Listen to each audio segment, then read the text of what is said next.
আসবো পরের খবরে। জেলা শাসকদের সঙ্গে বৈঠক হয়েছে মঙ্গলবার। নবান্নেই বৈঠক করেন মুখ্যমন্ত্রী মমতা বন্দ্যোপাধ্যায় এবং ভোটের আগে এই জেলা শাসকদেরকে বেশ কিছু নির্দেশ দিয়েছেন বৈঠক থেকে মুখ্যমন্ত্রী মমতা বন্দ্যোপাধ্যায়। তিনটি প্রকল্পে বিশেষভাবে নজর দেওয়ার কথা বলেছেন মুখ্যমন্ত্রী। বাংলার বাড়ি প্রকল্প, পথশ্রী প্রকল্প এবং আমাদের পাড়া প্রকল্প, এই তিনটি প্রকল্পেই বিশেষভাবে গুরুত্ব দিতে হবে এমনটাই কিন্তু নির্দেশ দেওয়া হয়েছে জেলা শাসকদেরকে।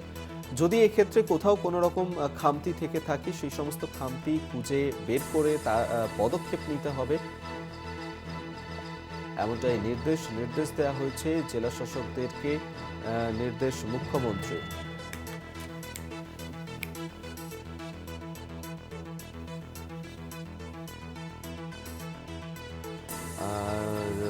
জেলা শাসকদেরকে বেশ কিছু নির্দেশ মুখ্যমন্ত্রী মমতা বন্দ্যোপাধ্যায়ের।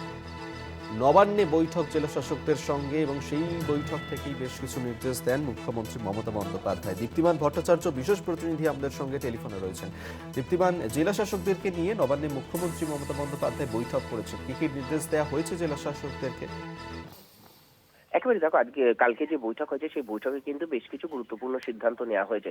যে তিনটে প্রকল্প রয়েছে, পথশ্রী থেকে আরম্ভ করে যে বাংলার বাড়ি রয়েছে, এই বাংলার বাড়িতে কিন্তু টাকা দেওয়া শুরু হবে এবং 28 তারিখের মধ্যেই সেই টাকা দেওয়া কমপ্লিট হবে প্রথম কিস্তি।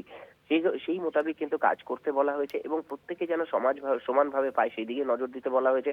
এবং পথশ্রীর যে প্রকল্পগুলো চলছে সেই পথশ্রীর প্রকল্পগুলো যেন ঠিকভাবে বাস্তবায়িত হয়, সেখানে যেন মেনটেন করা হয়, সেখানকার যেন কোয়ালিটি মেনটেন করা হয়, সেদিকেও কিন্তু জোর দিতে বলা হয়েছে। অর্থাৎ সমাজ কল্যাণমূলক যে কাজগুলো রয়েছে সেগুলোর উপর প্রপার ওয়েতে জোর দেওয়ার কথাই মুখ্যমন্ত্রী বলেন জেলা শাসকদের। ধন্যবাদ দীপ্তিমান ভট্টাচার্য বিশেষ প্রতিনিধি আমাদের সঙ্গে টেলিফোনে ছিলেন।